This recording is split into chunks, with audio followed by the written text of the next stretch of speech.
Ayan na nga, binababa na namin ang bor na baboy sa farm ni Doc. Ayan na, oh. Dito nga pala kami sa farm ni Doc. Ang ganda, 'di ba? Ang luwang. Ayun na si Uncle, tumulong na nagbaba ng baboy. Ito na nga pala guys, ang babuyan ni Doc. Shout out sa'yo Doc. Binidyo ko ang iyong baboy pagka-uwi nga namin guys. Naglinis-linis na rin ako sa aming munting bahay. Ayan, nagwalis-walis na ako. Pinabilisan ko lang guys para hindi boring ang mag-voice over. Ayan ang inyong auntie. Ikot ng ikot. Kasi linilinisan ko kasi balik yung mga aso. Maraming buhangin. Kapag balik ng balik ang mga alaga kong aso, saka yung mga kwan nila, dot-dot nila.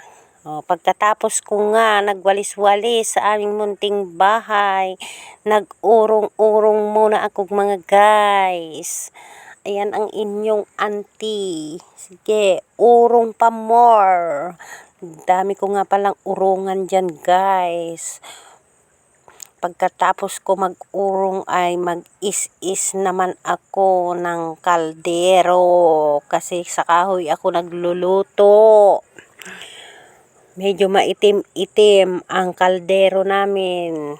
Kahit ganun pa man, ayaw kong maitim ang kaldero namin. Kahit nagluluto ako sa kahoy. Gusto kong laging malinis para wala akong nahahawakan na uling guys.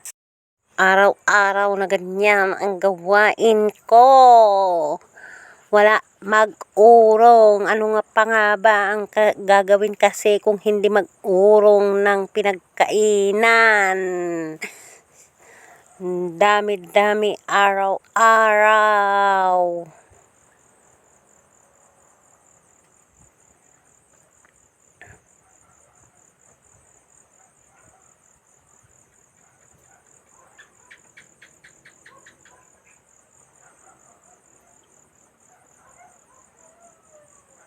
Pagkatapos ko ngang nag-urong dyan guys, eto na naman ang inyong auntie. Nag-iis-is na naman ang kalderong maitim. Sigurado pati kamay ko iitim din, pero okay lang yan. Walang problema. Basta para sa pamilya, gagawin lahat ng abot ng aking makakaya.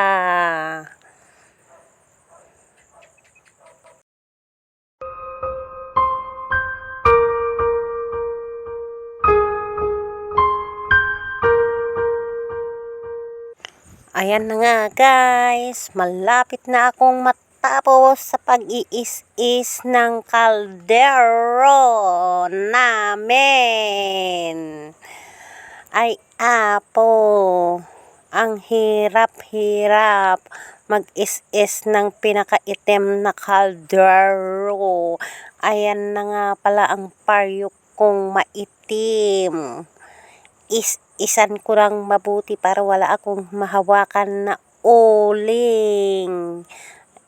Ayan. O, yan na yung aking kasirola. Mild lang ang is-is niyan guys kasi magbubutas yung kanyang puwitan.